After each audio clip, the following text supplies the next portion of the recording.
ఉత్తరాంధ్ర అభివృద్ధికి మేము కట్టుబడి ఉన్నాం. విశాఖపట్నం ఆర్థిక రాజధానిగా చేస్తాం. విశాఖపట్నం ఆర్థిక రాజధానిగా చేస్తాం.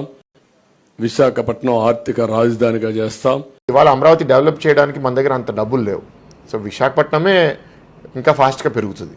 విశాఖపట్నం గ్రోత్ వల్లే ఆంధ్ర ఇంకా ఫాస్ట్గా. అమరావతి డెవలప్ చేయడానికి ఇన్వెస్ట్మెంట్ కూడా చాలా అవసరం. ఆ ఇన్వెస్ట్మెంట్ చేయడానికి ఇవాళ స్టేట్ గవర్నమెంట్ పొజిషన్లో లేదు. 2014 నుంచి 19 తెలుగుదేశం ప్రభుత్వం టైంలో the entire det of the state reached about 3.5 lakh crores. మనకి ఇవాళ 1000 కోట్ల అమరావతిలో పెట్టే పరిస్థితుల్లో మనం లేము. యాక్చువల్గా మనం చూసేది ఏంటంటే గ్రోత్ ఇంజిన్ ఏంటి. విశాఖపట్నం ఒక గ్రోత్ ఇంజిన్, అమరావతి ఇది 20 year స్టోరీ. అది వెంటనే చేయలేం. మనం ఎప్పటి నుంచో చెప్తున్నాం అమరావతి అనే రాజధాని చంద్రబాబు నాయుడు కళ, అది అవుదని చెప్పి నేను ఎప్పటి నుంచో చెప్తున్నా. నిన్న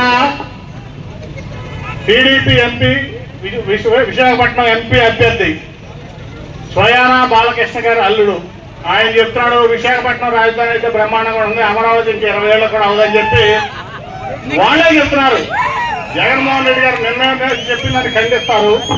ఇవాళేమో జగన్మోహన్ రెడ్డి గారు ఏం చెప్తే అదే కరెక్ట్ అని చెప్తా ఉన్నారు.